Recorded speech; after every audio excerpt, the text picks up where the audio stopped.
So number 6 for you is Get Behind Me. Is Get Behind Me, Satan. Yeah. So my number 6 is also Get Behind Me, Satan. 5th record. You tried to change it.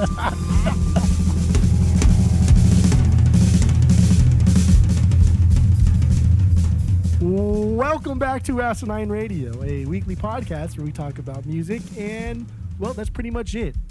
So, let's go!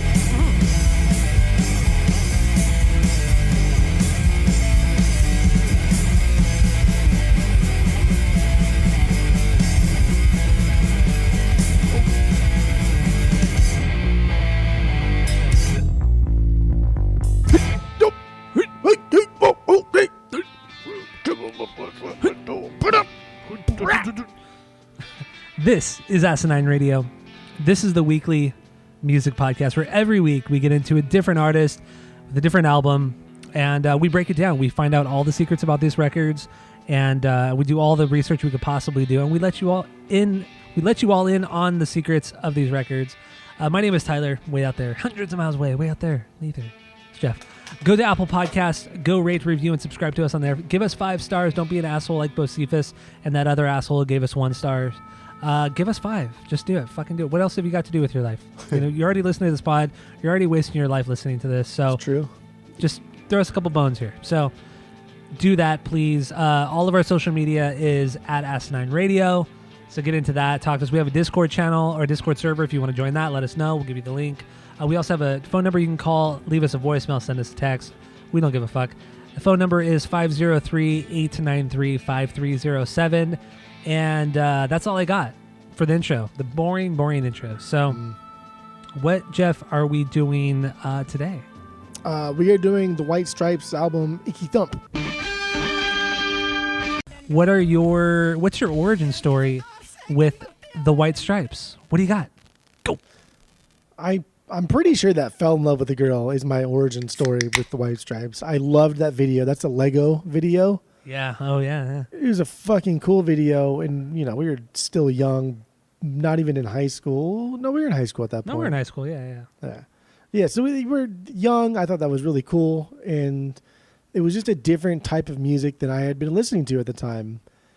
And for that alone, I thought it was cool, and the video was rad. And I at that point, I realized already that this is easy to get into. This is easy to listen to. And it wasn't even until like many years later that I got into like blues music. But maybe this was I don't know. Maybe this was like the catalyst for the love of blues and the appreciation for it. I don't know, but I'm pretty sure it's Fell in Love with a Girl when that video came out. Yeah. Yeah, it had to have been. Yeah, so with my origin story, it's the exact same. It was with Fell in Love with a Girl. I remember watching that on MTV. It was played like early in the morning. I used to wake up extra early before school, and I would turn on MTV, and they played that video, and I just never heard a song like that before. And the video, like you said, it was so cool with the Legos and just so unique, and I was instantly hooked. And then, of course, the band blew up, and then Hotel Yorba, I love that video as well, and that song. Like I said, top 3 White Stripes song is Hotel Yorba. Fucking love it. So, yeah, origin story is pretty much the same, actually. Kind of like our rankings. Bizarre. Exactly the same. So, what are your initial thoughts on Icky Thump? And then, do you have any stinkers or anything like that? What do you got? So, I mean, going backwards a little bit too. I didn't fall off of the White Stripes, but I kind of just forgot about them for a while. And for a while, I mean like 2 years. Because when Napoleon Dynamite came out, and then the song "We Are Gonna Be Friends" from the same album that we had just talked about, White Blood Cells, was featured in the movie. And it was like in the opening sequence of the movie, and like that movie came out before we graduated high school. And I still think that movie's hilarious, and I love it. It's still so good. Yeah. And it was just such a big part of like our childhood and our high school career. And so like hearing the White Stripes again in that movie was just like a huge thing for me. And then being so acoustic driven and like doing camp stuff and singing camp songs, we are gonna be friends then again became a camp staple after 2004 or 2005, whenever the Napoleon Dynamite came out. I think it was 2005 or 4. I don't know. I think it was 4. Yeah, I think it was 4. But it became a camp staple again. That was like a song we all sang at camp and stuff because it was easy to play and like, it was fun. So that kind of like reignited my love for the White Stripes. And then it pretty much stayed consistent until after Get Behind Me Satan came out. And that's when I tapered off because I just really didn't connect with that album at all. I didn't like it. Like I said, besides Blue Orchid, I just think that album is just the most vanilla thing they've ever done. Yeah. Sad. Yeah, I'd agree with you on that. All right. But first impressions on Icky Thump is when it came out, I loved it. Fell off it for a very, very long time until a friend of the pod, Annie, was on and we did this album, right? Mm-hmm. Yeah. The only time she ever came on the pod. But even then, I was blown away by how great it was. But then I still fell off it again. And I know. I don't know how. It happened twice. I think it's because I was such on a high from Elephant, and like Elephant had always just been like my number one because it just took White Blood Cells and just made it better. But then listening to Elephant this week, I just like they did make it better, kind of, but in doing better, it became more processed, which is so fucking bizarre to even say because of the way that they recorded it. It is not processed like at all. But it kind of is more processed than White Blood Cells. And Icky Thump took kind of the rawness and grittiness of White Blood Cells and then just, I don't know, the approach of Elephant and put them together and just made something even better. Yeah. Yep. So, no, I don't have any stinkers on this. I do have 2 songs that I think are okay. One of them being an almost banger, but I do have one for sure okay song. But oh no. Okay, well we'll get into that. I'll go through my initial thoughts and then we'll get into the okay songs. So Icky Thump, I kind of stopped following them after White Blood Cells, and then Blue Orchid came out. I remember I love that song. I saw that video. That's how I was introduced to that song because that video was kind of popular on MTV2. So I watched that video a lot. I loved the song, and then I remember listening to Get Behind Me Satan, and I just did not care for it. I just thought it was just so boring and dull. And then I heard Icky Thump. I heard the song Icky Thump, the title track, when it was released as the first single, and I thought, wow, it just kind of like blew me. It like took what was really cool about Blue Orchid and just kind of made it even weirder and more high pitched and it's a very abrasive sounding song, and it totally drew me in. And then so when that record came out, I instantly downloaded. I didn't buy it. I downloaded it, and I fell in love with Icky Thump. I think from the get go, I was in love with that record. It's just so good. It's so unique. It is. There's not one song on that album that sounds like the other, and I think it's fantastic. There's no stinkers for me on Icky Thump. There are a few.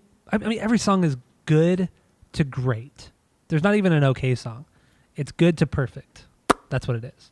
Okay. So, with that being said, what is your okay song on this one? So, like, I think Bone Broke. It's my only true okay song.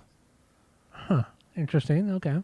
I think. I mean, if I want to just knock it out real quick, I think Meg's performance is weird. It just doesn't make a whole lot of sense here. I like Jack's sort of like offbeat chord hits. But it's the chorus. The chorus doesn't bring it all together. And sometimes, actually almost all the time with the White Stripes, if Jack is going to write a chorus that's weak, he will supplement it with a phenomenal verse or a killer guitar hook. And True. Bone Broke, That's very true. everything in Bone Broke was just never quite reached that like apex. It was all just okay. See, what I liked about Bone Broke was the ups and downs of it. So there were portions of it that were, fast, really, really exciting White Stripes, and then he would like throw it halftime, but it was still catchy. It was still had that hook, and I like the ups and downs of Bone Broke. I thought it was exciting. It's my 6B, so I definitely don't think it's an okay song. It's better than a good song. It's a banger. I guess. Okay. But, all right. Something weird happened too with my record. I don't know if it was just me or my record. Dude, I can't. Your record? I'm like you over here talking about fucking pod spoke. Pod talking, spoke. man, it's difficult. Yeah, my record. It's I feel like what's that cartoon? The Looney Tunes character. It's like Tweety. I thought I saw a wabbit. No, that's my not God, Tweety. Is it dude. Tweety? No. Yeah, no, did it's see a Tweety. wabbit. Yeah. Yeah, that is Yeah. Tweety Bird. Well, it's like you're doing like a mixture of Tweety Bird and Elmer Fudd. Because That's Tweety true. Bird was more with A pussycat. I thought I yeah, saw a yeah. pussycat. I did. Yeah, you're right. I was mixing them But you were together. throwing Elmer Fudd in there as well. They both got big heads. They're pretty much like the same voice, just one's deeper. Yeah. That's pretty interesting. solid cartoons. Dude, I love Looney Tunes. The best. I mean, I don't know. Bonebrooke's okay for me. I mean, we can get into it if you'd like. It's your 6B. No. We got plenty of other we don't have B's to to do that. cover. No, let's not do that. Okay. I will say that there's one the most or the least good song on this entire record is "A Martyr for My Love for You." That to me is just like the most run of the mill mid tempo song. It's not bad at all, but just comparing it to everything else, it just kind of falls flat. Yeah, It's that's just not nearly as exciting. that's a very, very late B. That's not my next B or my last B, but that's my second to last B. Yeah, and what I really like on this song though is the organ playing. I'm a sucker for the organ. I got fucking no idea why, but yeah. What is wrong with you? Like, this is coming from the guy who loves the harmonica. Love the harmonica. Like the biggest cuck instrument you could ever fucking play. That's prison instrument. Exactly. Exactly. So there are certain parts of a martyr that I love, like just right off the bat. It's almost like we're getting into this sort of Spanish cowboy vibe going on. I don't hear that. Dude, first of all, like the Spanish guitar playing, that's very reminiscent of like a Spanish guitar style. And then it's just cowboyed up. There's a lot of twang to it. There's some of that type of stuff. And they mesh together really well. But then also this song is very, very similar to One Last Dance with Mary Jane. I'm getting serious vibes from there. Wait, what song? The Tom Petty song, One Last Dance with Mary Jane. I'm sure I know it. The pain. I'm sure I know it, but I can't place it. Oh, dude. Banger of a song. All right. Otherwise, yeah, so where does that sit for you? Like 10B or something like that? Right? So like at a certain point I stopped doing B's because I thought, I was like, okay, I'm getting to the last part of the album. So I'm like A Martyr for My Love is my 9B technically. I'm slowly turning into Use my 10B. And that's the one that was almost an okay song. So at that point I was like, okay, all these other songs are just going to be fucking later B's. I don't even care anymore. But then like Catch Hell Blues and Effect and Cause came and I was like, oh fuck, I'm going to stop labeling these as B's. So I'll put them in tiers. This is bottom tier B. Okay, that's fair. A Martyr for My Love for You is bottom tier B. That's very fair. All right, so let's kind of get away from the lower end stuff. Yeah. Let's get into our biggest B, our BBs. So what do you got for the best song on Icky Thump? This is my favorite White Stripes song. Like, do you know what my biggest B on this is? It has to be Conquest. No, it's Rag and Bone, baby. If you don't want that's it, we'll right, keep on yeah, walking. If you want to give it to us, we'll give it to us. I fucking love this. And then I found out this week, I don't know how I missed it the first time, but so annoying. You can't even, dude, the Meg part is like non-existent on my vinyl. Really? Completely non-existent. For the most part, it's a little bit jack, but it's mostly just din, din, din, din, din, din, What din, happened? It's just depressing. Whoever pressed it, the company, the record label, whoever decided to do it this way, omitted almost all of the talking. What? And that's weird. That is why I love this song so much. Is the talking. Maybe Jack was just so embarrassed by it. So when he repressed Icky Thump, he omitted it because I assume it's a third man pressing, right? He's never been embarrassed by anything he's ever done. Well, otherwise he wouldn't do so many goddamn Raconteurs albums. Oh, or no, Dead Weather or Dead Weather shit too. That's far worse than the Raconteurs.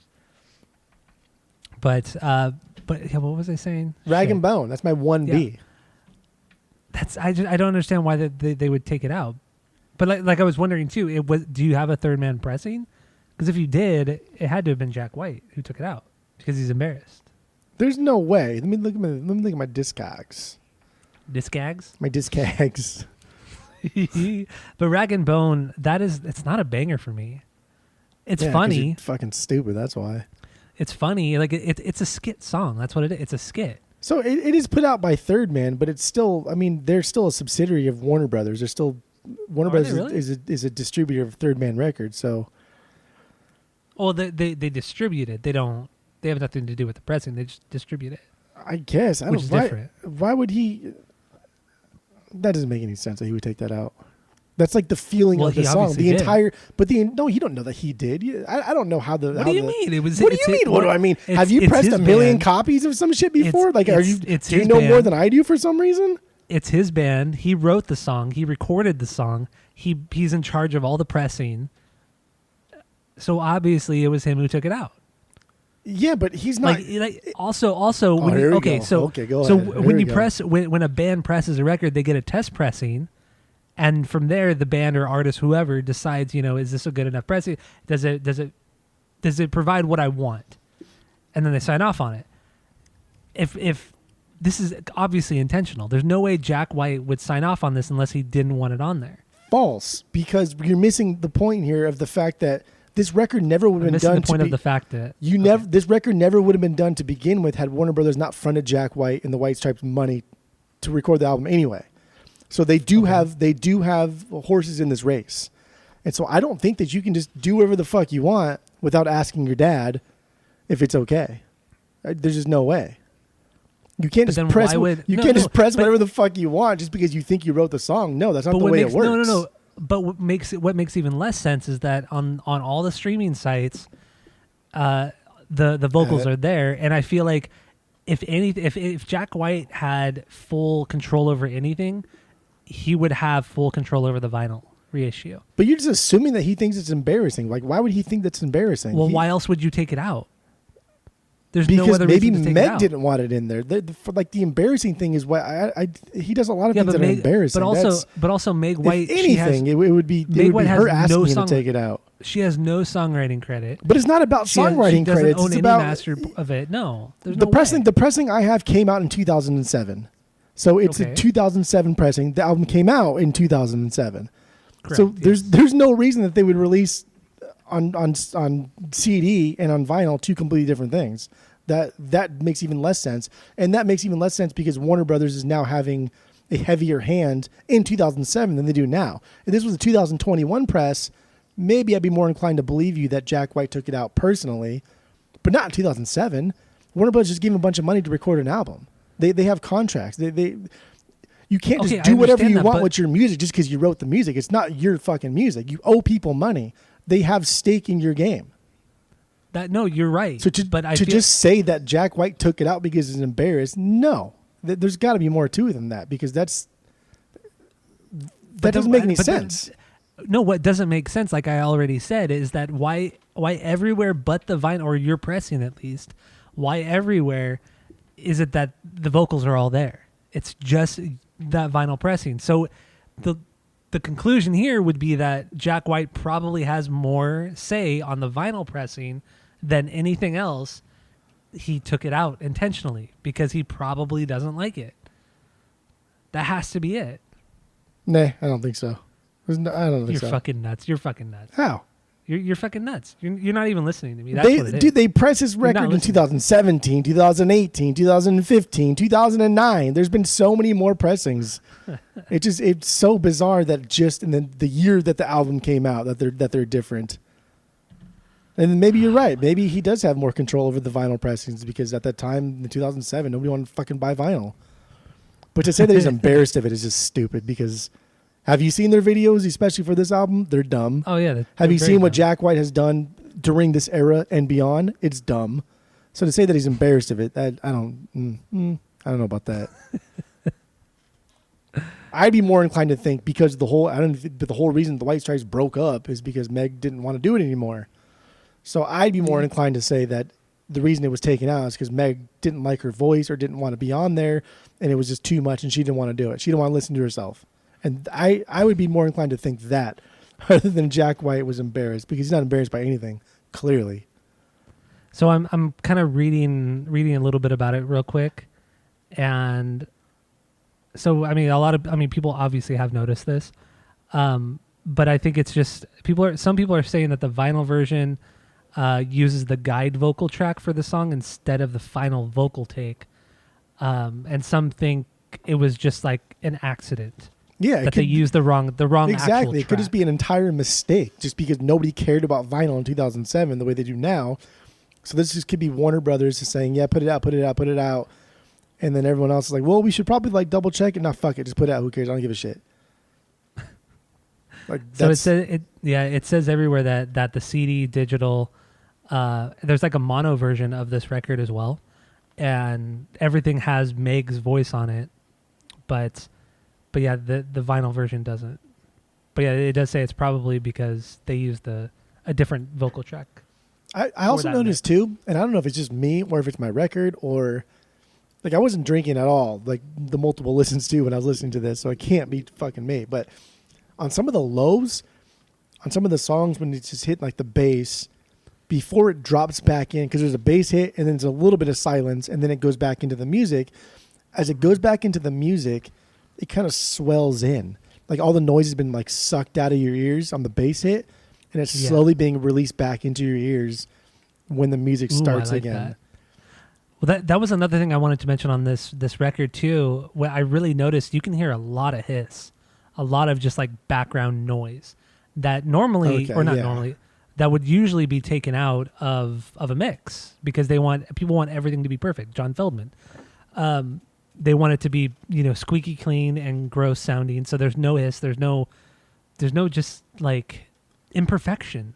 But this has all of that, and I don't know. Maybe that's me being pretentious, but I like it. I like that.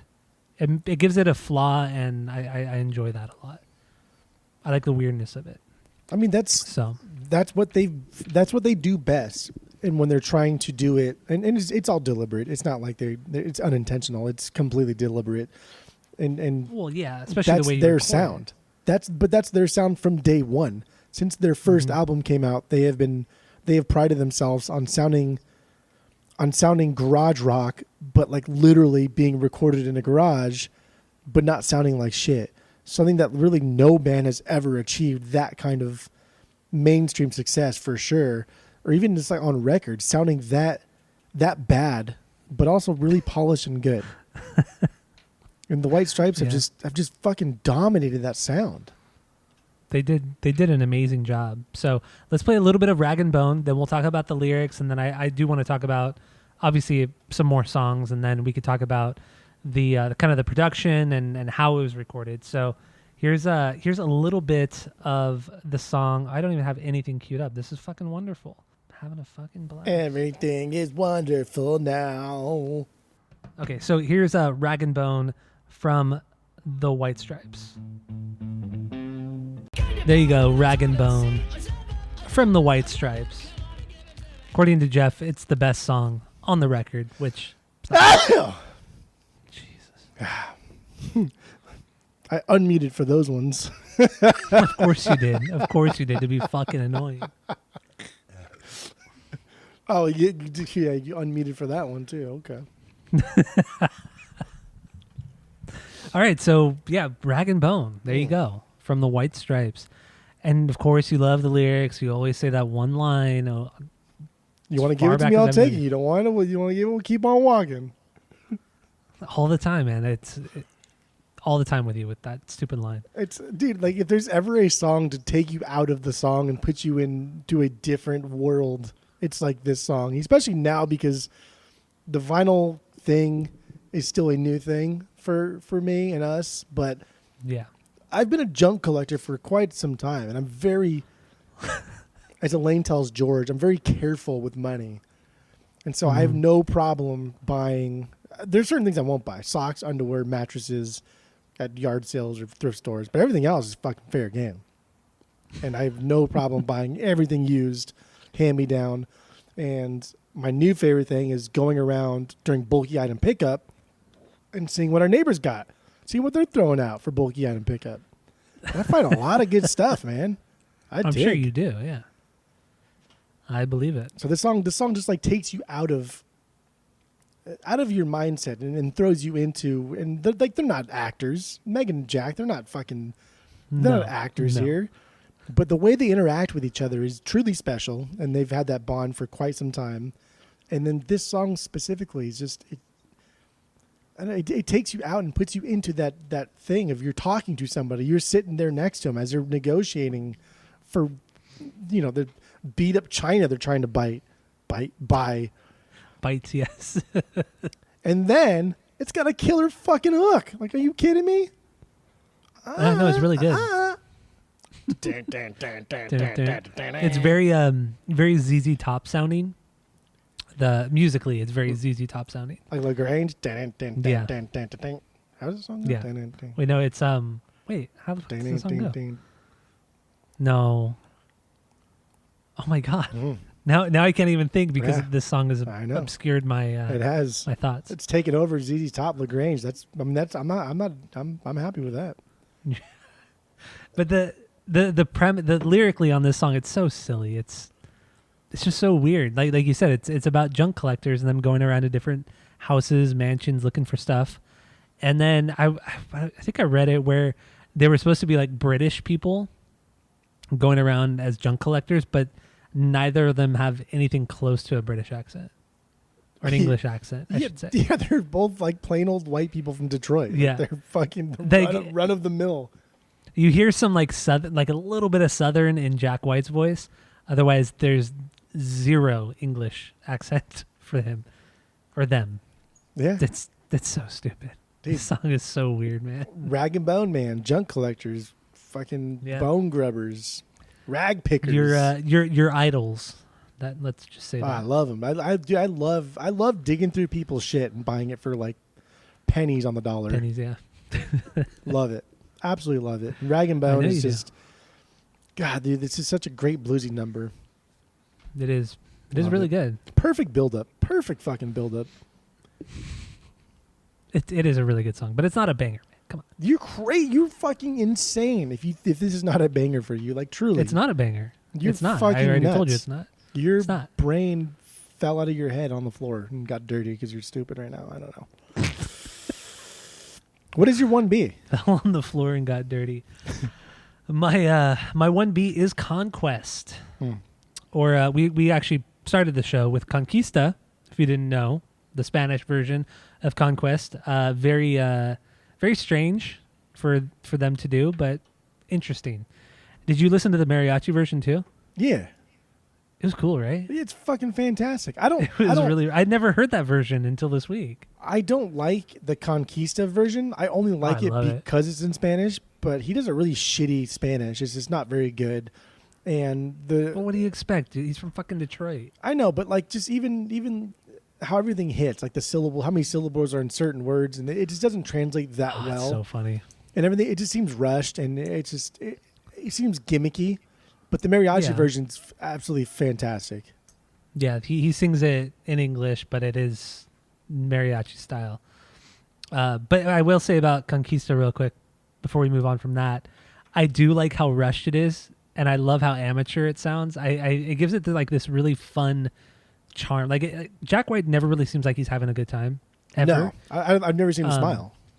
No, same here. I've never ever. I mean, he fucking hung out with Jimmy Page in that documentary. Not one smile. No, he did smile once. I think. Pissed off that the Edge was there the whole time. Yeah, exactly. Yeah. He wanted I was pissed that the Edge. I was honestly pissed that the Edge was there too. Yeah. Like, get a fucking real name. Don't. That's not even a cool nickname. He was just there because it was his movie. Like, that's the only reason that he was invited, because he made the movie. But even then, it was a game time decision. It was embarrassing. Anyway, Conquista. I love the rush part. Like in there's that one part where it's just him like singing really really fast because he's trying to fit all the words into that one bar right there. It's so funny. It makes me laugh every time I hear it. I love it. Yeah. No, for that, I think it's a great rendition. I'm happy it didn't like make the cut or whatever. It was like an afterthought. But I do wish it was on my vinyl because there's room for it. I do wish it was there. But I understand. It was 2007. That's not a big deal. I'm mad about it though. All right. So yeah, Conquest. That's my 1B. Okay. Let's talk about it musically. I love the trumpets in it. It's a very fun, fast-paced song. I think it's a perfect song. Honestly, it's a perfect song. It's their second best song ever. Yeah, second best song ever. So, it's quite a banger. And they've never done a song that sounds like Conquest, right? Yeah, there's nothing that sounds like it. I mean, but that's true. That's true, but that's only because they've never done an album that sounds like this one. Yeah, there's that too, yeah. And they've never done an album that sounds like Get Behind Me, Satan. That was bad. Yeah, true. But no, like Conquest is just... There's so many things about this that I think are so fucking weird. Like Conquest is my 3B. And why are you're acting like you hate it? No, this is top tier. That's what banger. you're doing right now. This is I don't. But you're acting like you hate it. This is an album that I don't want to rank as B's. This is top tier B. This is top tier banger for me. And there's just so many things that are fucking weird about this. This song is extremely broken up. It's very choppy. Everything about the song is in some sort of like staccato presentation. And it's very aggressive in its storytelling. And I shouldn't say nobody. It's very, very difficult to pull off yelling Conquest like Jack does if you can't sing. And Jack can't really sing. But he fucking pulls it off. And that's weird. Like yelling Conquest like that when you're alone, when you're hitting those notes and now all of a sudden the music has stopped and you're by yourself singing in front of the world. Damn. Like how? Yeah. I don't know. It shouldn't work. It really shouldn't work. This song should not work. I think the song is super choppy and it's fucking bizarre. And I think Jack does not have a great voice. Even for like a bluesman, I don't think he has like a great, unique voice. I just think that him and his guitar, like Bradley and his guitar, he's very connected with the way he plays guitar. Yeah. But this one, dude, yelling Conquest, he's on his own. There's nobody there. But it kind of makes it okay because knowing the White Stripes and knowing how Jack White is, you kind of just like if you come into this blindly, never hearing the White Stripes in your entire life, this song would probably really suck. But knowing that it's the White Stripes, you give it a lot of passes. You give them a lot of passes, honestly, or we do, because nothing about this band is perfect. But there's just enough uniqueness and talent and just. I guess honesty might be a word that we could use for this. Jack White is super fucking talented, and he's not the greatest at anything, but he's really good at a lot of things. I think that's like a good way to put these guys is like calculated failure is what they are. I wouldn't go that far. No, it is because he's not a good singer, and Conquest sounds like shit. Even when he sings it live, like he's a fucking shit singer. It's not good. It sounds off.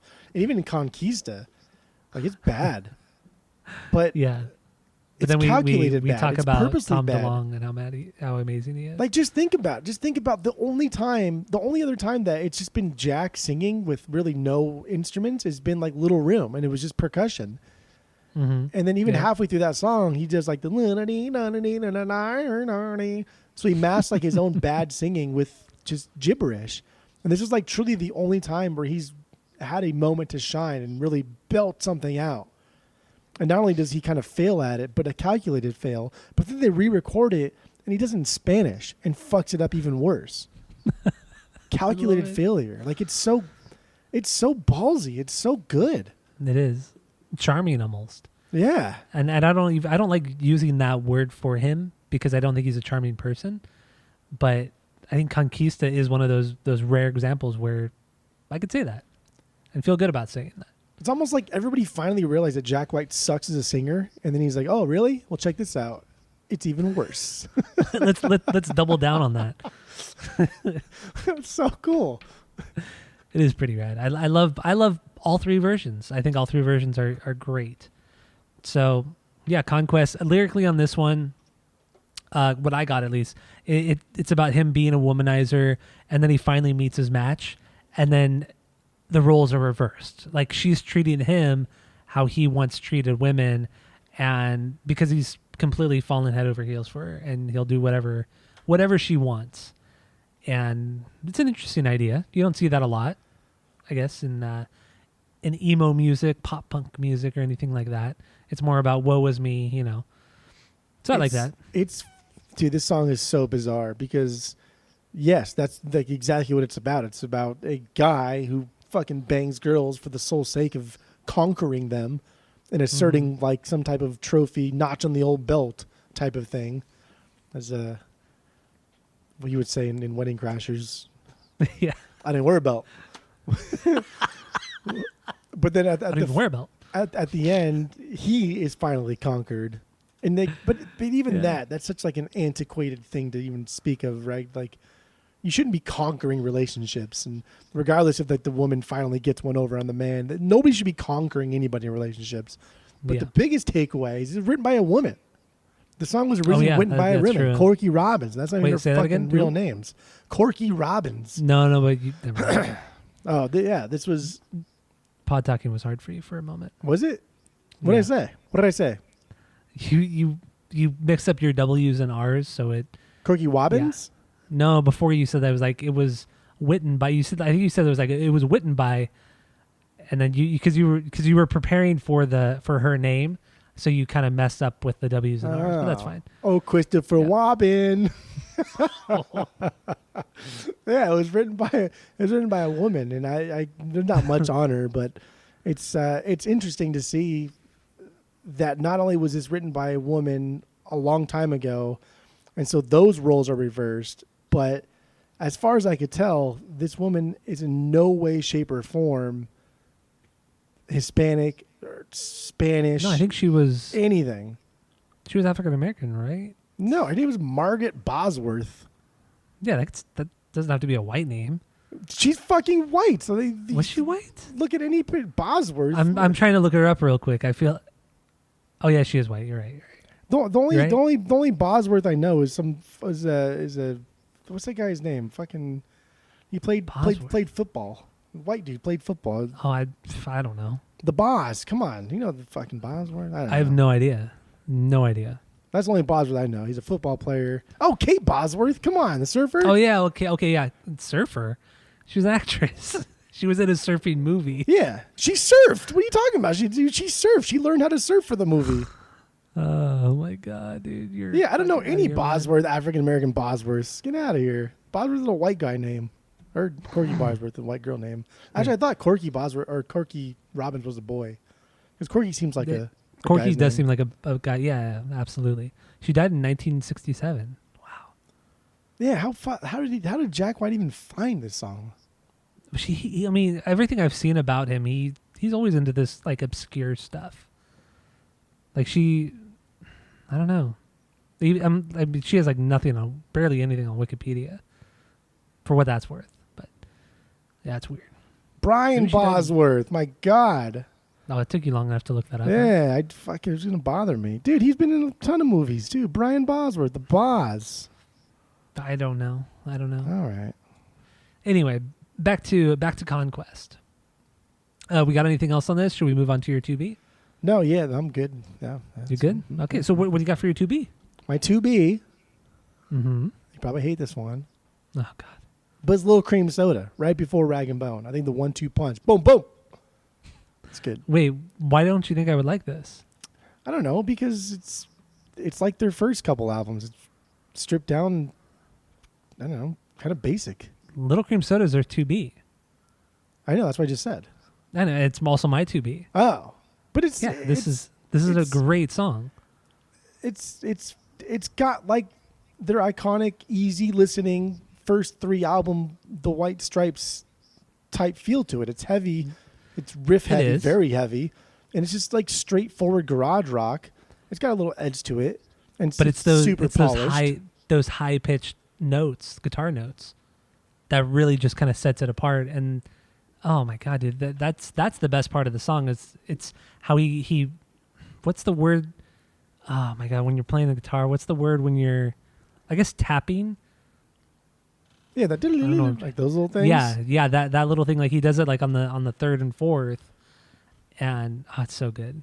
The song is so good. I don't know why you thought I would hate it. It doesn't make any sense. Because it sounds like their first 3 albums. But way better. You hate their first 3 albums. Way better. Way better.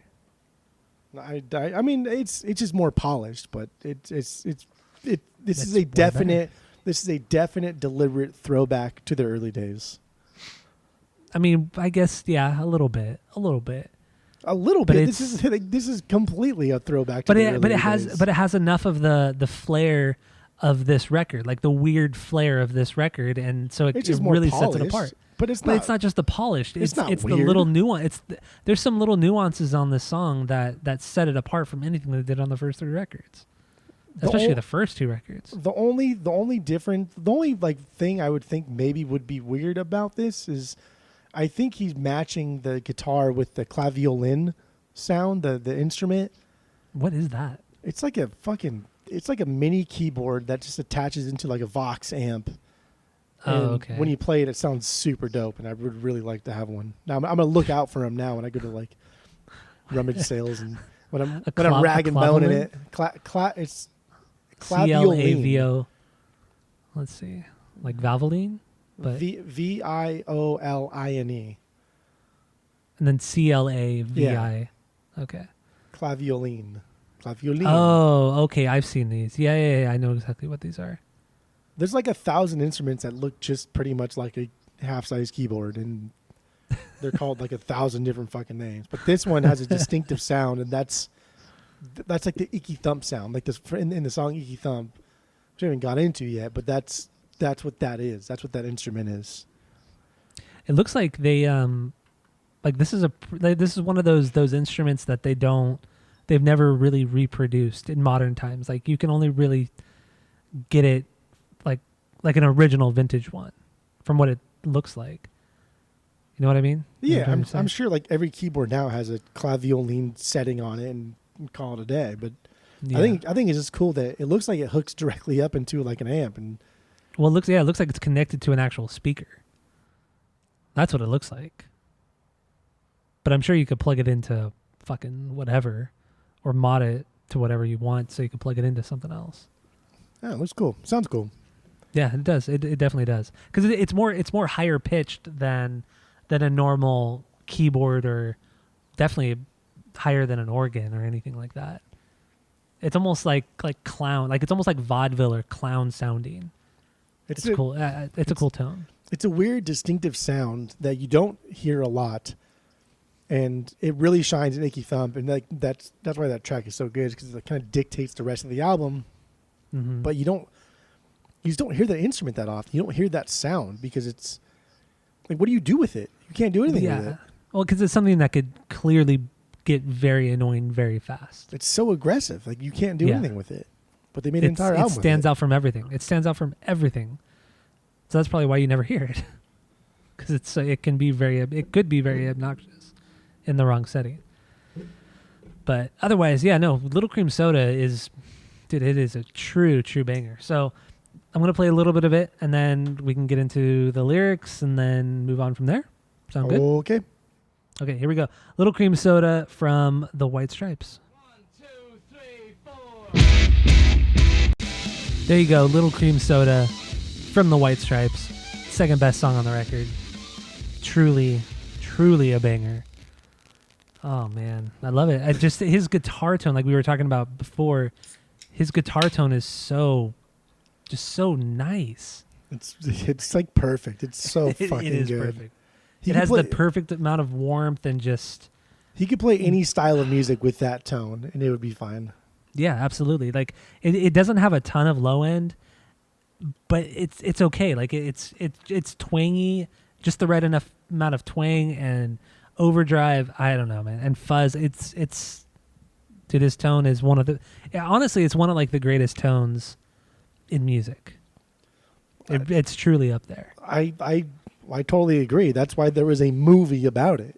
It was put on by a guy who sucks at the guitar, but he doesn't suck. He's just not. He shouldn't have been there. Yeah. But the whole tone aspect of it, the pursuit of tone, I guess if you wanted to say. Embarrassing documentary, yeah.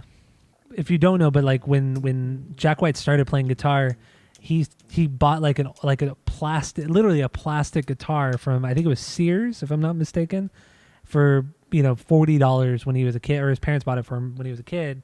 And I think he recorded the entire first record, or maybe first 2 records on that guitar. Montgomery Ward. Oh, Montgomery Ward. There you go. Close enough. That just sounds like an old person or department store that's probably not around now. Yeah, it's like when you watch A Christmas Story, the movie. Yeah.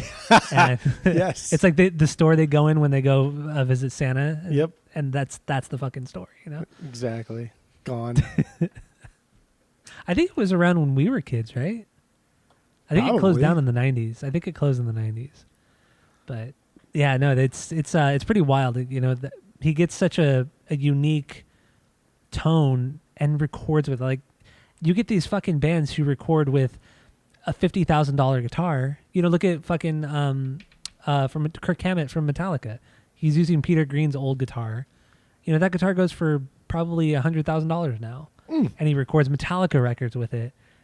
And the tones on those Metallica records aren't, they're good, whatever. But fucking Jack White has a $40 guitar from plastic guitar from Montgomery Ward, and records 2 records with it. It shows you like how truly like subjective not just music is, but also tone. And there's a lot of instances where bands will use, like Peavy, for instance, like a lot of non-metal rock bands, a lot of country people will use Peavy amps and equipment because they have such a sharp, intense sound. And like my Peavy amp has an enormous amount of gain built into it, so I almost don't need any kind of effects. But I don't play that type of music. I don't even like that type of music. I don't like aggressive metal stuff. So I think this like the subjectivity of tone itself is always fun to get into.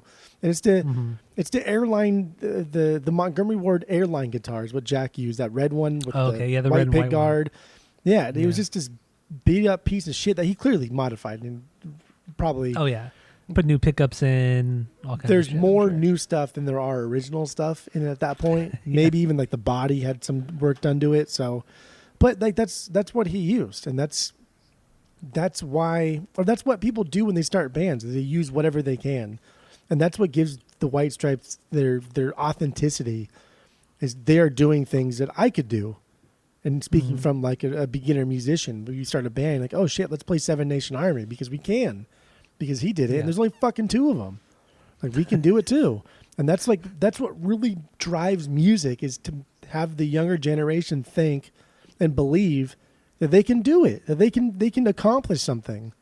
Mm-hmm. Yeah, And that's absolutely. that's what's missing now. There's not a whole lot of that. There's not a whole lot of inspiration for the younger generation to pick up a guitar. Why should they pick up a guitar when they can just look on TikTok? Like, why should they pick up anything when they can just get on a computer and do it? But it's not only that. I think it's also when you go onto YouTube or TikTok, Instagram, and you see, these guys playing guitar, these guys playing drums or whatever, and they're like these fucking prodigies, and some kid has never played on a drum kit before sees these guys playing these crazy fucking things. He's going to see that and then want to try to play that and then instantly be discouraged, because that's like the young generation is all on YouTube. I mean, you have 2 kids and they're always on YouTube. So that's all they're like. So if your kids were really into music, that's all they would see would be these like prodigy kids. So the instant they go to try to play an instrument, they want to play like that, and then they can't do it. You can't do it when these kids are that good. And I can't imagine how discouraged you must be. Yeah. Or as a kid, I can't imagine that. And because, there's no backups. There's no backups. I literally started playing guitar because of Eruption, the Van Halen song. That's what I wanted to do. That was the 1 minute long song that got me to want to play the guitar. Yeah. And then it became like a whole camp thing. And then I found out other music and folk music and playing the acoustic guitar. But Eruption was it. And I mean, it took me 5 minutes to realize that I would never do that. But that's fine because there's a middle ground. But now, I mean, it's hard to find that middle ground nowadays. Because there is no middle ground. The middle ground is either you are a prodigy on YouTube and all you literally do is just sit there in front of a fucking computer screen and practice, which is great. Or the other hand is you have these massive people like Phoebe Bridgers or Billie Eilish who can play the guitar, but really all they're doing is just what like Neil Young did, for still to this day. He does for 50 fucking years. And so there's no middle ground. There's no cool like big punk band that's sweeping the nation. There's all these festivals, but they're always headlining by the older guard. Like there's no new people coming up. Like the Bomb Pops is really the old, and that's probably even like really regional, because a lot of the big festival tours that are going on in the Midwest and further east, like they're billed on them sometimes, but they're not billed high enough to really make an impact. Yeah. And so there's just no, I don't know. There's no one to look up to. Yeah, it's like because the reason why I wanted to play guitar was because of Green Day, because of Dookie. That album changed everything for me, and that's what made me want to pick up a guitar. But yeah, nowadays, like you said, it's like Green Day. When Green Day blew up with Dookie, they were everywhere. Like everybody, every part of the country, everything. They were just everywhere. But I mean, it was different back then because MTV dictated what was going to be popular and what wasn't on a national level. But yeah, nowadays it's way more difficult because there's so much access. There's just access to everything. It sucks. There's no like band of the people. Even Green Day, their songs resonated with us, with anyone plus or minus 7 years. Their lyrics held true, whereas like there's a lot of bands that are huge that don't like resonate with youth, just angsty youth, other than just whining. Just like whining for no fucking reason than just to whine. And Green Day whined. I mean, goddamn, like Dookie's is all about whining. No, yeah, it's all whining. But it's presented in a kind of like a fuck you attitude. Whereas, yeah, and it was also presented in like, I did this to myself. There's really nobody else to blame but me. I'm lazy. Like it's more self-deprecating. But nowadays, I feel like a lot of lyrics are like, let's blame everybody else. Let's blame. I mean, Green Day did blame society and everything, but it was more self-deprecating than anything else, and kind of understanding like I'm kind of stupid. I'm kind of a piece of shit. Blaming yourself and taking responsibility for your actions, for what your lifestyle, But I feel nowadays it's the opposite of that. It's let's blame everybody else, which, there's some merit to that, but to base an entire career on that, your entire life on that, it's annoying. Honestly, it's fucking annoying. It is annoying, and it's sad to see that there's no idols to look up to. And like I don't say idols be like everyone needs to be Van Halen or everyone needs to be Jimmy Page, but yeah, like there was a lot of really good guitarists that were from band like Billy Joel. Like Green is another really good example. Like Billy Joel is a fucking fantastic guitarist. Yeah, that I didn't even know about until Nimrod era of them, and like watching live videos. I'm like, holy fuck! Like he can shred. So these are I know, yeah. These are like rock gods in essence, but at that time they were still kind of up and coming, and a lot of this has to do with MTV and how we consume media nowadays as opposed to in the 90s and 2000s. But I don't think kids have anybody to look up to these days. Yeah, I think the one of the few bands like in the heavy music world, punk world, that younger bands that people kind of look up to would be, which I don't really care for, is like Trivium. I mean, I think they're trash, but that band is huge. People fucking love that band. But I think they're like one of the most boring metal bands to ever exist. But they headline these big ass festivals, especially in the Midwest. But I feel like Trivium, Avenged Sevenfold, when it comes to like newer, heavier acts, even though Avenged Sevenfold, even Trivium has been around for at least 15 years. Avenged has been around for over 20 years now. Dude, Trivium's for sure been around. If not the 90s, then definitely early 2000s. Like I think it was like roughly 2003. Damn near 20 years. Yeah. So they're old, but they're still younger than your Metallicas, fucking, I don't know, even Rolling Stones. I don't know. There's just so many. There's so little new bands still kind of trying to make it big, I feel. Yeah, I mean it's frustrating. We just finished the 2000s or 2010s. Like every decade kind of has like their thing. Mm-hmm. And then 2000, 2010 kind of had this thing. But 2010 to 2020, we just barely got out 2020. So a couple more years until we can fully say. But like, what the fuck did we have? Like, what did 2010 and 2020 have? I mean, it was mostly electronic music, pop music, or hip hop music, or rap music. That's really that's what dominated the last decade, was that stuff. And there were no real rock bands. And none of which, aside from people that have already been doing it prior to that, none of which, and this is clearly subjective, none of which is going to go down in history as being game changing, as being True. iconic enough to alter a generation. As much as we hate the Sex Pistols, that's what they did. Well, maybe like a guy like Drake.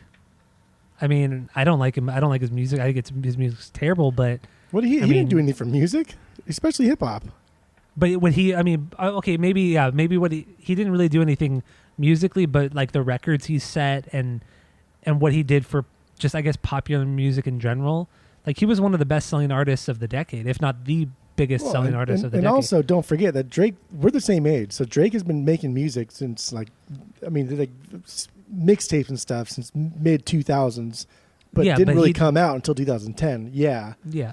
But he had been around. He had been around, yeah, but still. But I don't think that he's setting any. I mean, yeah, just because you sell X amount of records, yes, you are technically setting a record, but I don't think he's progressing music forward in a way that even like Run the Jewels has been doing, the Beastie Boys did, that the Sex Pistols did, that fucking AC/DC did.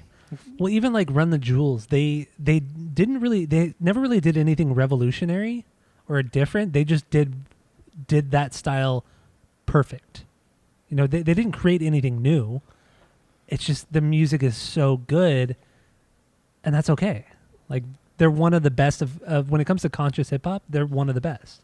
I mean, they're a strictly 2010s era band. Like, that is they've only done that. No, it's true. But and in doing that, yes, they have now made it 100% okay to write a really, really good album, and then also interpolate societal issues that are very, very difficult to talk about. And it happens, but it's very, very rare where you get both of those things. True. And Run the Jewels did it 4 times. I know, right? 4 times in 7 years. Yeah. Pretty remarkable. It's unbelievable. Pretty remarkable. And I just looked it up. Trivium, the band formed in 1999, but their first record didn't come out till 2003. Yeah, so they've been there for 20 fucking years. I follow this Jared Dean's guy online. I think he plays for the band now. And does he really play with them now? No. Yeah, I think he's like a touring musician, which he's a really good guitarist. No, he is, but he's one of those guys that doesn't seem like he can write a good song. He's just a really fucking good guitar player. So he's not listed as a band member, at least on their wiki. So he might be a touring. Maybe it's a long con. Maybe he's just maybe he's fooling me on his Facebook. Maybe he is actually the leader of Trivium, the biggest long con of them all. You never know. But yeah, I don't understand the singer guitar player. Like, I don't think there's anything that great about Trivium, right? Am I crazy? No, Trivium's fucking just boring heavy metal. And when I say heavy metal, it's just by design heavy. I don't think it's actually like heavy. I don't think I feel the way I feel about, like, even when I'm a new Metallica man, but even when I listen to the first 4, including like Justice, right? Like, I don't feel that way for any Trivium song I've ever heard. It's just not heavy. It's not intense. No, you're right. It really isn't. I mean, just because you play low open strings doesn't like automatically make you heavy. It's very true. I think that's what they. I don't know. Okay. So you're right. Jared Deans. He is the touring guitar player for Trivium. But then it shows Howard Jones is also a touring vocalist. Okay. But wait, this doesn't make any fucking sense. So are they just like making a new band now, or? So it says in 2018. This is really bizarre. So in 2018, Howard Jones and Jared Deans replaced Matt Heafy however you pronounce his name, they replaced him on for an entire tour. So they essentially replaced the singer and lead guitar player in the band for one tour. That's weird. Because I think that they met, like they all met because I think that Jared was in a band, some like metal Like / a gem band. metalcore supergroup fucking thing, and that dude from Killswitch was in it, and that Howard Jones. Yeah. yeah, and that's how they met, and then Okay. I think because that I don't know, like some Nuclear Blast fucking As I Lay Dying record label band. Oh man, and then that last As I Lay Dying song, so bad. Pretty woof.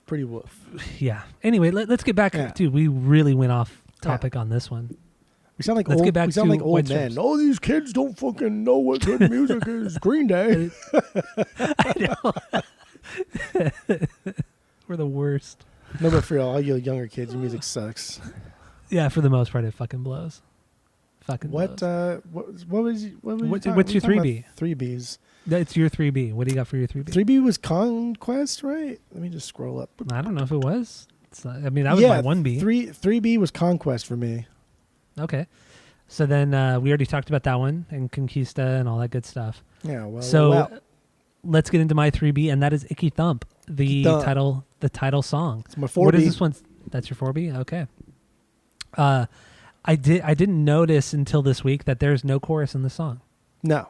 It's I had no idea. Classic, no fucking idea. classic blues, dude. Just classic. Let's just tell a story. Let's just go from verse to verse to verse.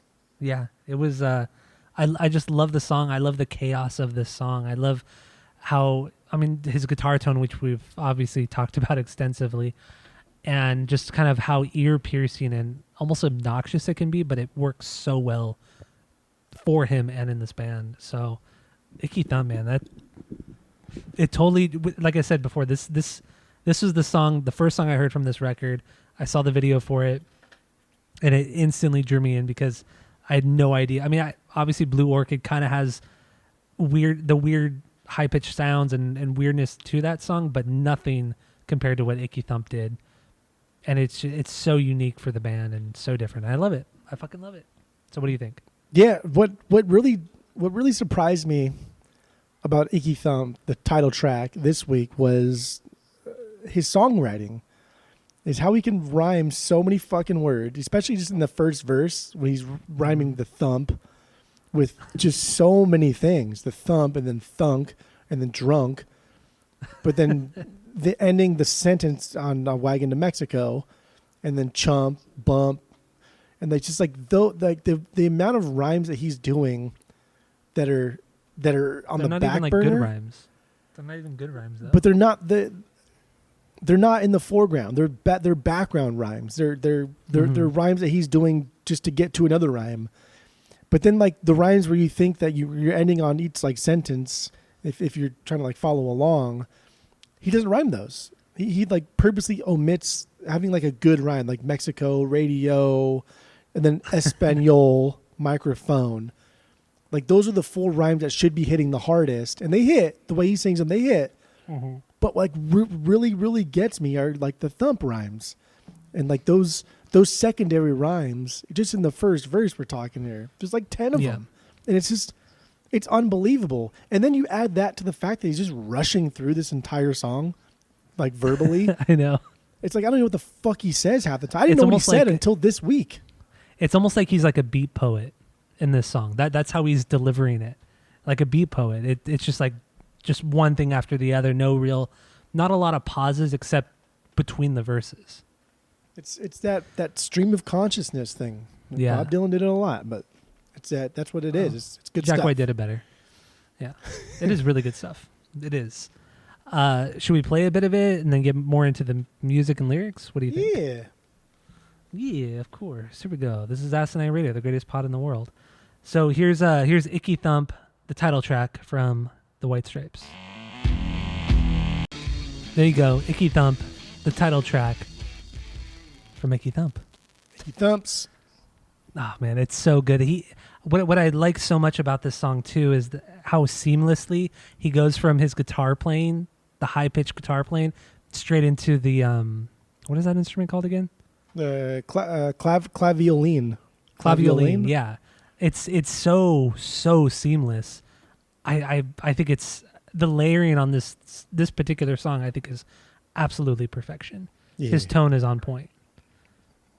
I mean, the heaviness of that big guitar riff, that dun dun dun, mixed with just the very kind of not like caveman style, just drumming right there. It's so basic, so primal. It just works so well in this song. What an introduction to this album. Like, and this it's is bizarre. The line where he talks about pimp and prostitute, when he says you can't be a pimp and a prostitute too. That's the most snotty he has ever delivered a line in the White Stripes. Because he says pimp and a prostitute too. Like, it's so fucking snotty. Yeah, his delivery. Yeah, his delivery. It is the most snotty thing he's ever done in the White Stripes, and I think because they don't do a lot of political songs because Jack doesn't like to, because he doesn't think that politics should take like a back seat to the music. Like, if you want to say something, then fucking say it. Don't mask it in music, which is kind of cool. Well, and they haven't done one since the Big Three Killed My Baby from their early albums. And then all of a sudden now we get to Icky Thump, and this entire album has some of it too. And it's a cool, I don't know, it's like we're back. We're back. Especially the third verse that you were just talking about. The first four or five lines are, it's very much political or very I guess political would be the best way to say that. I mean, the lines are, white Americans, what? Nothing better to do. Why don't you kick yourself out? You're an immigrant too. Who's using who? What should we do? Well, you can't be a pimp and a prostitute too. Yeah. So it's very he as far as I know, from previous records, he doesn't talk politics really. Because he has said that he doesn't like doing it because he doesn't feel that the importance of politics should take a backseat to the importance of your music writing. Mm-hmm. Yeah. And so like the message gets lost, and therefore he's never really done it. But now he's doing it, and I just thought it was really cool that he on his first track back, and coming off Get Behind Me, Satan, his first track here, he's sounding very snotty and very obnoxious. And I liked it. And it kind of goes along with his style. Like I was saying, what I feel his style on this song is very beat poet. It's very much just laying out, well, like what you said, like what did you say, the stream of consciousness. Stream of consciousness, yeah. Just talking. So it's just talking, and that goes along with a lot of what that kind of style of music or poetry is. It's very much political. It's very much societal issues and everything like that, and it goes hand in hand. And he does a great job of representing all of that in this particular song. It's hard to pull off like a true stream of consciousness, and the way I see it, like the stream of consciousness is the way you think, like the way you as a person, the way Tyler thinks is not the way you would write a song. You think, and then you let's say you're like making a sandwich, and in the middle of making a sandwich, you look up and you're like, oh, it's a nice day outside. Then you think like, something smells good, but you don't think that something smells good. You just smell something, and then you're emotionally involved in that smell. So the way you think is so disruptive, and it's so constant that it's hard to even articulate into words. And so stream of consciousness is like the closest thing you can get to incorporating thoughts with like feelings that are then translated into thoughts in your mind.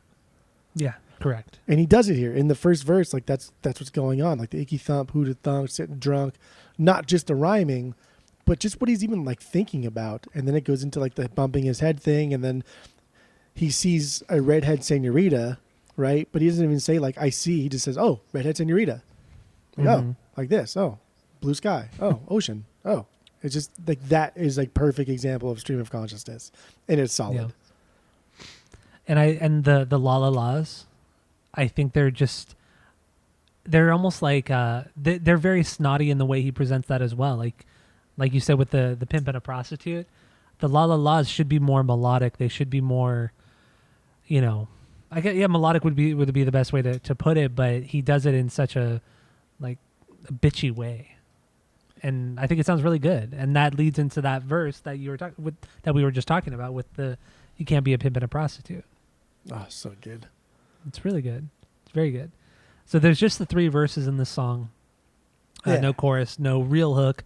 The hook is really the guitar and the Go ahead. clava Almost. viola. Oh, come on. Is it clava viola? Claviolin. Claviolin. Claviolin. Claviolin. There you go. That's your really the highlight of hand the up. song. Like this fucking It's so guy, good. Claviolin. Yeah. But lyrically, I mean, we really kind of touched upon it lyrically. Yeah, I mean, it's really just a story, but subvertly, it's just he's getting political and Yeah. getting mad, which I don't know where all this like Hispanic thing came in for him. I don't understand. I like it. I don't know when it came into him. Like why take Yeah, it is interesting. Conquest and then turn it into like a mariachi song? Why tackle this? Especially like in 2007. I mean, we were still kind What of was on the going coattails on? of the Patriot Act and stuff, and we weren't hating like Mexicans the way we do like now. Yeah. It's just why It's what weird. happened?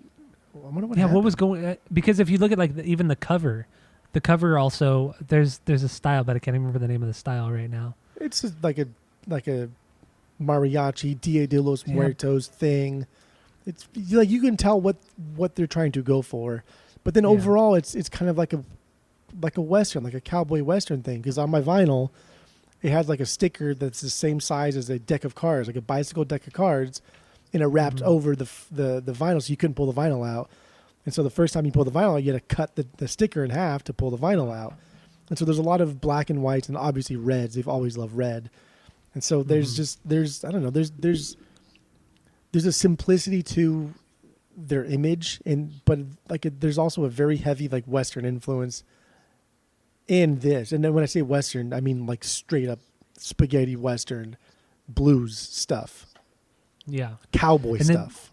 Did you see the so I guess they kind of released it on a USB flash drive, and did you see how they were decorated with on one side with Jack and the other side with Meg, but they're like I guess cartoon versions. I guess that's the best way to describe it, but it's still in the same theme and style of the actual artwork.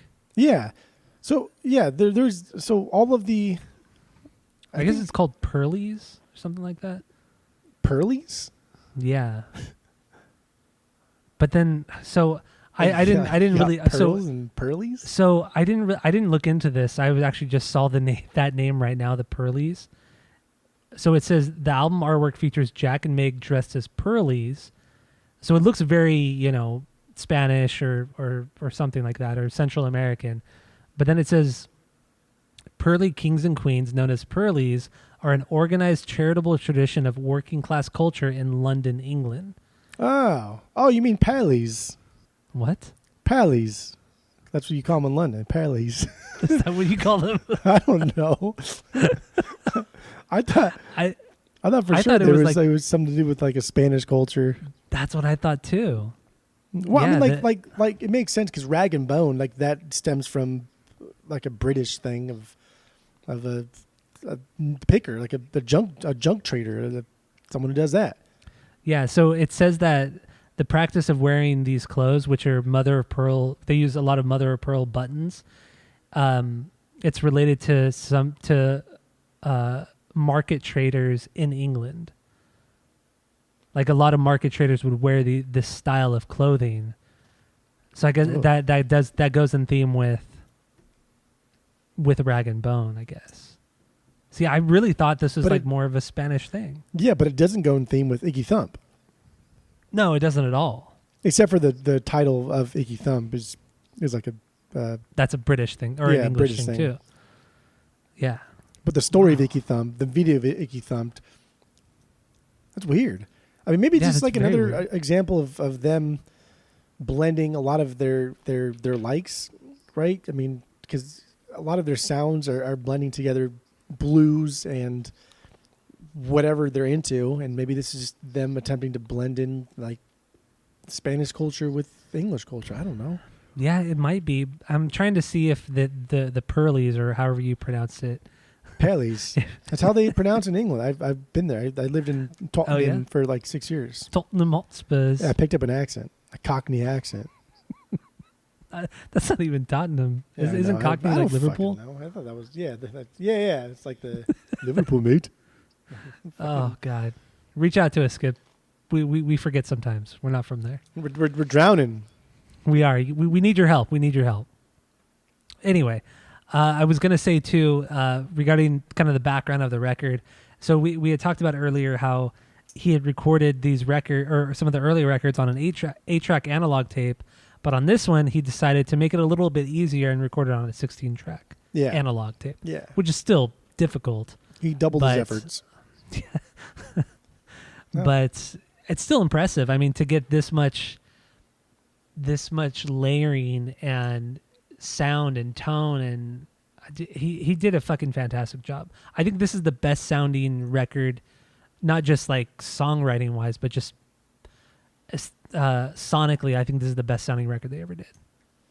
That Jack White did ever, even as a solo artist, Raconteurs, Dead Weather, everything. This is the best thing he's ever put out in every way. It's hard. It's hard to disagree. I think this record sounds absolutely fantastic, and everything about it is just perfectly placed in its loudness and its like representation on where it should be in the mix. Everything just sounds perfect. It does. It really, really does. So Icky Thump was my number 3. Your number 4 was Conquest, right? Icky Thump was my number 4. Number 3 was Conquest. Icky Thump's number 4. Oh, okay. So should we do more, or should we kind of wrap it up? What do you think? No, we can wrap it up. I mean, I'm just getting into middle tier bangers now. Those are all pretty much my upper tier bangers. Okay. I mean, we could definitely wrap it up because my 4B was Catch Hell Blues. Oh, that's a good one though. That's my 5B. Do you want to talk about that one? Oh, he's got good slide stuff. It's fantastic. Okay, yeah. Let's get into this. This is just a straight up heavy blues song. It trudges along. There's some really good high pitched guitar moments on this. The slide guitar. It's a perfect representation of classic blues guitar playing with modern sensibilities that Jack White is so good at. It perfectly shows that. Here's a good example of why Meg should be the drummer of the White Stripes, is because I love how the riffage, like if played by a professional drummer, would have been torn up on the drums. If Travis had jumped on the drums here, he would have matched Jack in every way and shined over him, and this entire feeling would have been completely lost, and the song probably would have sucked, yeah. Instead, Jack is left there to like take the front, and it's like truest form. And he's not even that flashy. It's not that flashy. It's not that crazy. It just adds to like their iconic stripped down approach. Meg's drumming is just so fucking basic, but because we've been conditioned to, especially in like prog music, like my God, his riffage, any prog drummer would just jump all over it and not shut the fuck up. Yeah, it'd be so annoying. And it's so refreshing to just stop playing. And like, let the music breathe, honestly. Fantastic riffs though. His high squeal solo tone, oh my unbelievable. God, it's like this weird overdrive fuzz, but it's not too trebly, but there's not like you said, not a big low end. It's just, dude, almost like the way I just described it, it sounds very mediocre, but it's the most mediocreest tone I've ever heard in my life, and it's fucking perfect. But that's the craziest thing, because people are always kind of looking for that low end, especially in heavy music. Everybody thinks low end is the way to go when it comes to heavy music, but look how heavy. Yeah, that's you're right. And look at Little Cream Soda. There's very little low end in that, but the dynamics in that song are just. It opens up so much more to the sound. Like so much more can get through to the listener when you reduce so much of that low end. And dude, the dynamics on this record are just fucking amazing. But also, I mean, obviously there's only 2 people in the band, and there's, so little going on, but still. Oh, it's so good. Yeah. So good. So let's play a little bit of Catch Hell Blues, talk about it a bit more, get into the lyrics, and then we'll wrap it up. All right. Sound good? All right, so here's Catch Hell Blues from the White Stripes. There you go. Catch Hell Blues from the White Stripes. Wow, dude. What a build up. Like, that is such a cool fucking build up. Wow, wow, wow. Best build up on the record. Oh. So good. Second best build up. What's a better build up? Rag Not and Rag and Bone. Bones. No, it's not. Rag Get and You're ridiculous. You're fucking ridiculous. Okay, so lyrically on Catch Hell Blues, what do you got on this one? I think it's about just being a badass. I think it's about being a badass and just thinking like, I don't give a fuck. I know what I'm doing is wrong. I know it's gonna catch up to me, but I don't give a shit. I know I'll catch hell, but I don't give a fuck. I'm bad. I'm bad, Ty. I'm bad, Ty. I kind of feel the same way on that one, and how there's no way to rationalize bad behavior. Like that's what this is. Like, Just feels good. just doesn't give a fuck about anything. Just lives life to the fullest. Live, laugh, love. The journey is the destination. All that good stuff. That's what he's talking about on this particular song. It's great. It's fucking great. It is. I love it. Solid. Good stuff. Oh man, dude, his fucking guitar tone, it's unreal. It honestly is unreal. And then another thing I wanted to mention outside of the song, but about the band in general, you brought it up last week before, like, when we decided to do this record. I never thought about it, but how short of a time they were a band. Yeah. They put out 6 albums in what, 9 years? Yeah. No, 10 years. 10 years. And in such a short amount of time, and it's fucking remarkable. It really is. It was like 7 years. It was 99 to not even 2010. Or 2008, I think, when they split, right? Or no, they officially split in 2010, Right. but they hadn't toured like this for came out in 2 years. 2007. So yeah. I mean, if we just take out 8 So less than years. 10. Yeah, let's say less than 10 years. But it's pretty remarkable, and they've been a band. They've not been a band longer than they have been a band, and that's wild to me. Yeah. It's fucking nuts. Yeah, you're very tired of Seven Nation Army, and Oh, I'm so tired of that song. but But I'll play it. I'll play it every time on guitar or drums when we're together. I still like it, and I think it's because I've now just I don't associate that with being a White Stripes song. It's strictly a soccer anthem that people sing at stadiums, and so given that, I think it's a really cool song, and it's crazy that like Elephant came out when we were in high school, and Yeah. like that's how big it is. But I mean, that's not his riff. That's just a riff, a known riff that's been around for generations. But But he like popularized it for the modern. yeah, dude, 2003, man. Like we're almost on 20 fucking years since Seven Nation Army came out, That's wild. and like even Nick and Kaylee know the song. Like, oh yeah, I know the song. Yeah, it's How? iconic. It's an iconic song. It's fucking played everywhere. That's insanity. That's Lynn sanity.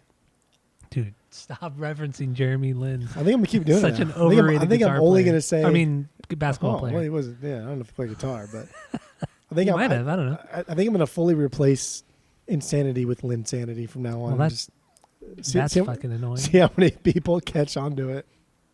I mean, I will hear you say it every time, and it's going to be so annoying. So there's that. But it's not on the no-no list. So I'm going to add it to the no-no list. That cannot. means we can't talk about it. I'm No. going to add it to the no-no list. You can't. Anyway, well, I can because I can do whatever Then I I'll want. erase it. Well, I'll keep adding it back. I'll keep So- erasing it, That's fine. I'll keep adding it back. and I'll keep erasing it, And like I said, I will keep adding and then, it like I back. just told you, I will keep erasing it, And I will say once again, I will keep adding it back. and I will say for the final time, I will keep erasing it. And I can All right, keep let's wrap saying it this up. over and over again. Dude, we're the most annoying people I've ever known.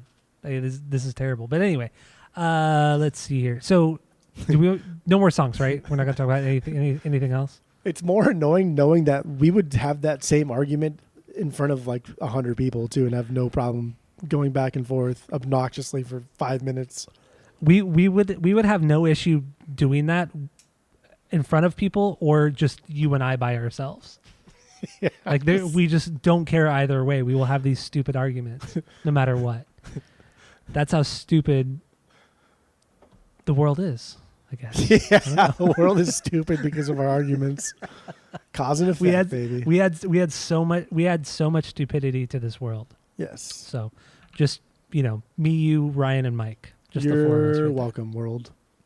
Anyway, okay, so that's kind of it for the songs and so let's give our final thoughts on Icky Thump and give our rating with our world famous 3-point rating system, where 3 is a perfect album, 2 is a good album you're going to continue to listen to, 1 is a bad album but give it a shot, and 0 is just the worst thing you've ever heard in your life. It's a trash fire. So what do you got, Jeff? Go. So I really like the White Stripes. I go back and listen to White Blood Cells and Elephant in their entirety numerous times over the course of a year, at least probably once a month. I really, really dig those albums, and I'm glad I don't remember our bottom 3 albums, because going back this week I didn't care anyway. But they've always just been a band that I've really respected, because I've always liked how basic they were, but also kind of just how unique and how experimental they were in their own sound. They created their own little world and then became experimental in their own little world. And it's so unique. And it's honestly, like, I cannot think of another band that sounds and pulls off anything that the White Stripes have done. Mm-hmm. You could say has or have, I think. You could say, I think has done might be the right one. Anything they ever did. Okay, there you go. I thought for sure Icky Thump would come in 3rd. I thought for sure Elephant would be number 1, because it's always been my fave. Mm-hmm. But you messed up again. I bought on the vinyls because it was cheap, and I'll buy pretty much anything White Stripes on the vinyls if it's cheap. How much did you pay for it? It ended up being like $16. Oh, that is cheap. That is cheap. And it was like a Hopefully last minute thing too. I don't know why. It was the last thing I bought, because I bought Journey to the Center of the Mind of the World, and then at the same time I bought your Star Wars one. I bought those together and got a little discount on it. But I left the White Stripes there. I left Icky Thump there till the very end of the show. And as he was packing up and leaving, I was like, "Hey, do you still have that White Stripes?" He's like, "Yeah."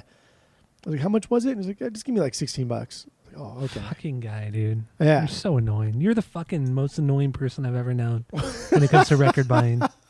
It's so annoying. What are you're sitting on fucking a gold mine already. Okay, one thing. I had good luck once. Just once. Good luck, though. It was very good luck, but it was just once. This is like every week or every other week for you. Well, yeah, I don't know. You get a lot of good deals too. I'm always on the lookout. I am too. I'm always on the lookout too. But like I got my many eyes, times a day. I got my eyes peeled for not just me. So it's not like just like I'm getting good deals. I just make sure that I get what I want first, and then you get your second. And that makes sense. No, I understand that. It totally makes sense. But you have way more opportunities than I do. That's what I'm getting at. Yeah. Like I said, you can find a Led Zeppelin 2 in Arizona for $10, but when over here, the guy's going to be charging $2,000. So, literally, we talked about that right before we recorded the pod. Some guy was trying to sell it. That guy's never going to sell that. That's the kind of shit I have to deal with here in California. People like that. You don't have to deal with people like that. I do. Well, good thing you got somebody on the outside looking out for you. Exactly. Getting all your good deals. Exactly. So don't complain. I didn't even complain. You complained. You started complaining because I got the big lot. No, because I got the big lot. It was an underlying complaint. That's what it was. An underlying complaint? I'm complaining when I'm not even complaining at this point? It was a backhanded complaint. That's what it was. Backhanded complaint. You asked me how much I paid for this. I just said I bought this on a whim, and then he said, "How much you pay for it?" And I told you, "Oh, I hate you. You're the worst. You're the and then worst you brought up ever." You brought up the big lot. I got. That was after your complaint. I complained because you complained. Okay. Yeah, but you always complain about my big lot. It was a retaliation complaint. But you still complain about my big lot. Only when you complain always first. It's only complaint retaliation. That's it. Okay. Well, your complaints are worse than my complaints. What? I have more right to complain than you have to complain. The more we say complain, the more weird it sounds. I know, right? I don't like saying it. I feel like I'm saying it wrong at this point. Complain. It started to sound very bizarre. I know, I don't like it. All right, so wait, okay, so you gave your final thoughts, right? Yeah, you gave your final thoughts. Yeah, give my final thoughts. And this record, I mean, it'd be stupid not to give it a 3. This is such a perfect record.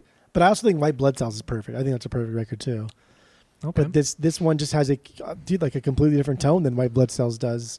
They're very similar, but this one, not just like the guitar tone, but just the presentation of the record itself, like conceptually, is a different tone, and it's fucking phenomenal. And even now, I didn't Pearlies. I don't know how I missed that one. I didn't realize that wasn't a Spanish thing. Yeah, I really thought it was. So that was weird. Fucking weird. Maybe Skip knows more about it. He might know more about it. I'm sure he better know that he is a Pearly, right? Pearly Gates. What were the Pearlies? They're upper class people. Who No, they're like not coffee. upper class. Wait, what? Isn't that what you said Pearlies were? No, Pearlies are like market traders, like street market traders. Like the people, But they wear the rag and they wear bone like people pearl, buy from. I don't know if they buy it from them, but they wear like pearls on their clothes instead of like rhinestones. I guess they wear like pearls, and that's what in the cover art. That's what Jack and Meg are wearing.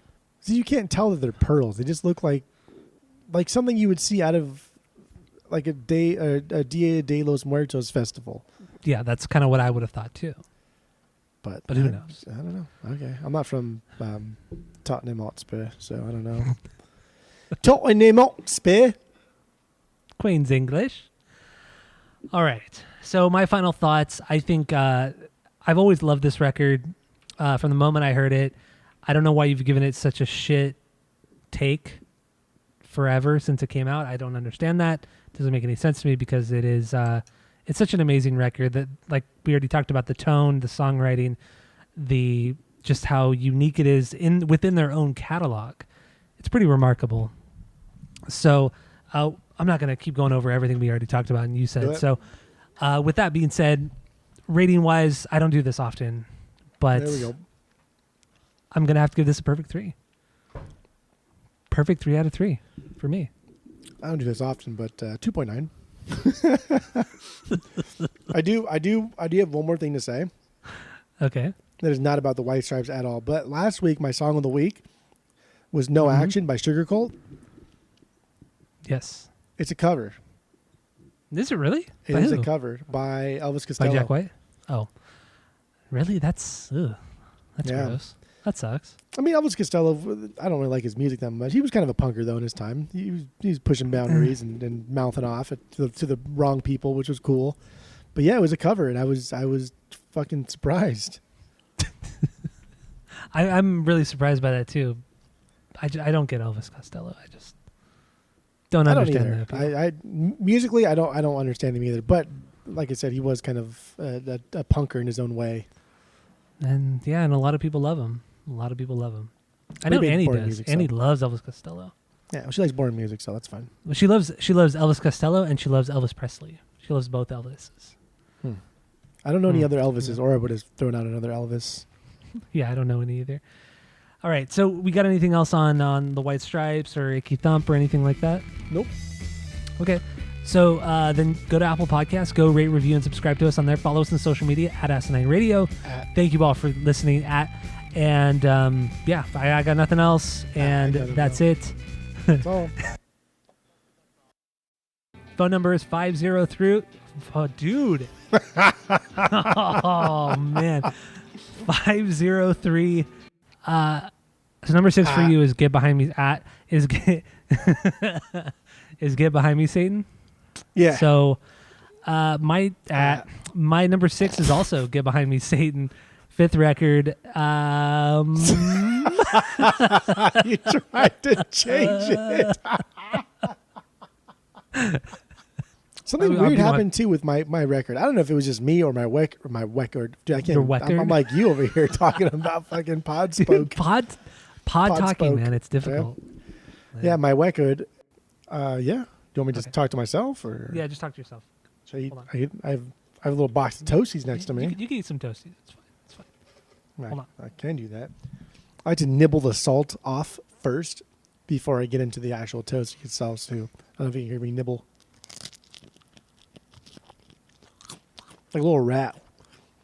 On some of the toasties, like even the salt itself is kind of toasted up a little bit, so you're still getting that appetizer burn flavor from the salt before you dive into the main course of the toasty, which is also a little bit burned. And I dig. I do. It'd be really good if you made mozzarella sticks with crushed up toasties. Like use that as the breading. It's not a bad idea. A massive waste of toasties though. I mean that's the fucking bucket of breadcrumbs is $2. To use that amount of toasties, we're talking that's like $8. Those are expensive cheese sticks, tell you what. When we get to the bottom of the toasties, there's basically just like a half tablespoon of just pure salt. Still going, huh? That's what I look forward to. Yeah, it is. And I can't wait to hear what you've been saying when I go and edit this.